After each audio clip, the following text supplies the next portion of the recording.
While fighting the ecological catastrophe and protesting the deportation of immigrants, the Man of Steel will reportedly be in a same-sex romance. In a new comic, the usual heterosexual superhero will reportedly have a male love interest. Here's what we know. First, the coming out of Superman. Jon Kent, the son of Clark Kent and Lois Lane, and the future Superman, establishes a love connection with a male friend. Jon Kent, who goes by Jon, is proving to be a more unique Superman than his famed father in a number of ways, including his same-sex romance. Since his new series, Superman, Son of Kal-El, premiered in July, Jon has fought wildfires caused by climate change, averted a high school massacre, and protested the deportation of immigrants in Metropolis. It seems like a wasted opportunity to replace Clark Kent with another straight white hero. As one of the most powerful beings on the planet, the new Superman needed fresh conflicts and real-world concerns to deal with.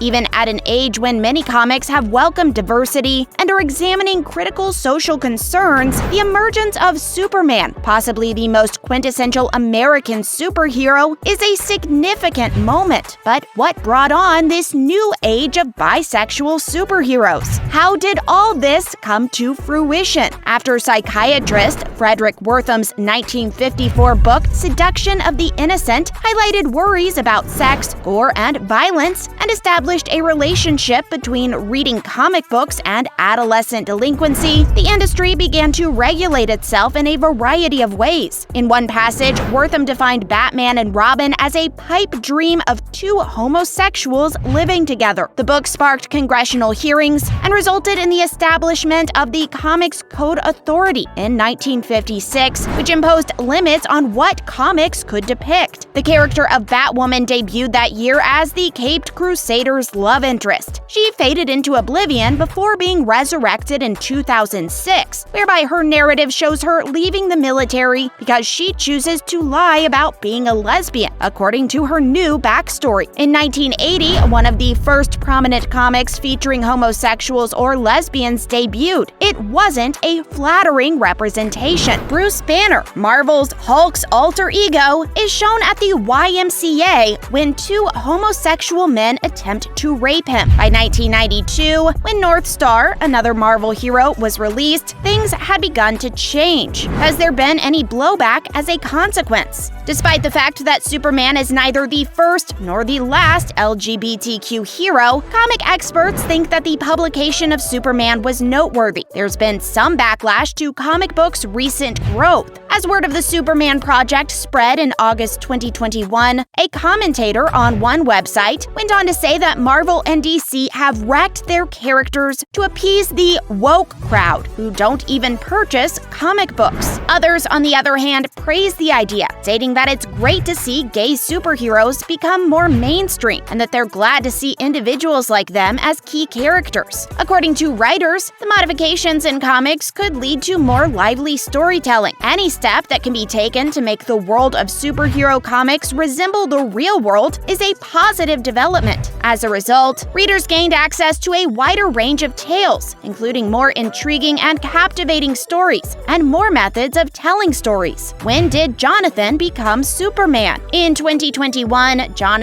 Kent assumed the role of Superman with his father. All the way back in 1938, the Clark Kent variant of Superman was released. In 1996, he married Lois Lane. Jonathan debuted in 2015 as Superboy for a short period before being persuaded by his father to become the next Superman. How does Jonathan's love interest start? In an August narrative, Jonathan and Jay Nakamura met during the new Superman's ill-fated attempt to create a false identity and attend high school. Jay, an aspiring journalist, met Jonathan's parents and was completely taken aback by Lois Lane. Eventually, in a tale that was later published, Jonathan and Jay share a kiss. Jay has extraordinary abilities, as readers found in November of 2021, because the writer obviously meant for them to have a really equal stable and supportive relationship, Jay became the one person in Jon's life whom he did not have to protect. The writers at DC had been thinking along similar lines for the character's evolution and were in agreement. To be fair, everyone needs heroes, and everyone, regardless of their sexual orientation, deserves to see themselves in their heroes. For a fair number of people, witnessing the toughest superhero in comic books come out is a huge deal. Now, in other MCU news, another country featured in Black Panther 2 revealed in a leak. The COVID-19 pandemic caused many production delays for Black Panther: Wakanda Forever, although according to a prior source, the halt did not impede the sequel's November 2022 theatrical release. The plot of the forthcoming MCU film is yet unknown, but it is largely expected to pay homage to the late Chadwick Boseman, while also introducing fresh themes with prominent Wakandan characters, such as Letitia Wright's Shuri and Denai Guerrera's Okio. Filming for Wakanda Forever has resumed after being halted due to the ongoing Omicron spike. Set photographs from the sequel's filming have surfaced in recent weeks, giving fans a sense of what to anticipate, including returning characters and underwater sequences that might hint at the arrival of a particular Atlantean. Could Namor be coming to the MCU? This Wakanda Forever rumor raises a number of storyline ideas for the film. All the evidence points to the Submariners being in the sequel, from underwater sequences to Tenoch Huerta's alleged appointment as Namor. Given that Puerto Rico is known to be a stand-in for Haiti, this might point to yet another Marvel link. During World War II, Namor battled the Zombie Master and his army of undead zombies in Marvel Comics to save President Franklin D. Roosevelt. While a straight translation is improbable, Wakanda Forever may have a flashback in which the same themes, such as Namor saving President Roosevelt, are portrayed in the film. Filming sequences in Puerto Rico might, on the other hand, represent a continuation of Wakanda's worldwide ambitions, which were initially revealed at the end of the first Black Panther film. Shuri, Alcoy, and Nakia are anticipated to appear in a scenario where they assist with relief operations in the country, highlighting the African nation's increasingly active position across the world. Next, Marvel producer confirms two of the MCU's strongest characters. Doctor Strange in the Multiverse of Madness, which hit cinemas in early May, is set to kick off Marvel Studios' 2022 theatrical run. This sequel, which stars Marvel's master magician alongside Elizabeth Olsen's Scarlet Witch, has no bounds in terms of advancing the MCU's tale. Much of this will be accomplished through the introduction of some of the franchise's most powerful and influential characters to date.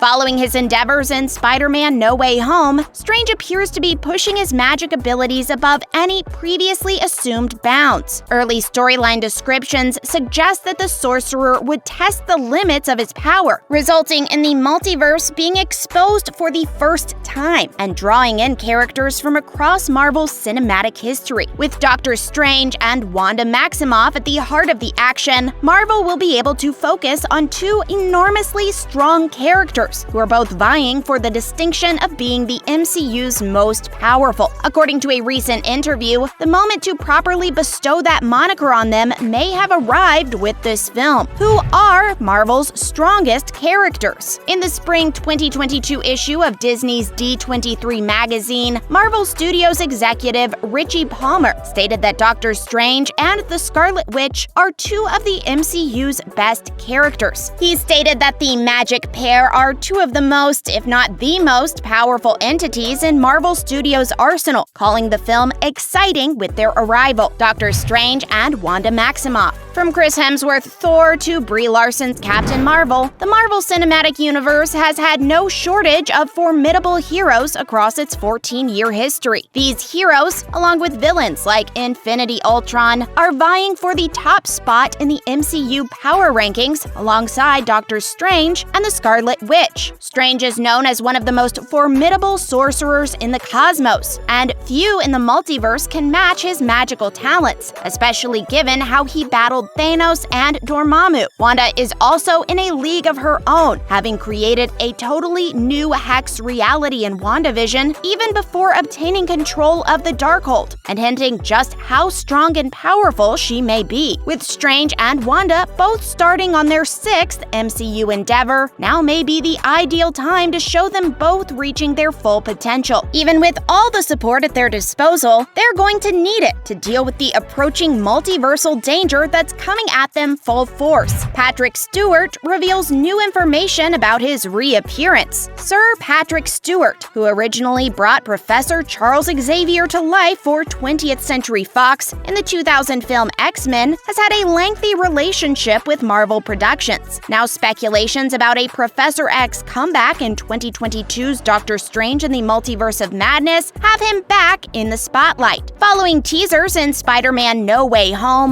Marvel Studios debuted the second complete Doctor Strange 2 trailer at the Super Bowl, which revealed exactly how deeply the MCU will delve into the multiverse. If these reports are true, a version of the Illuminati will be brought to the big screen, with Professor X presumably commanding the organization. Thanks for sticking around till the end of the video. If you enjoy our content, please smash the like button, share, and subscribe to our channel for more videos just like this.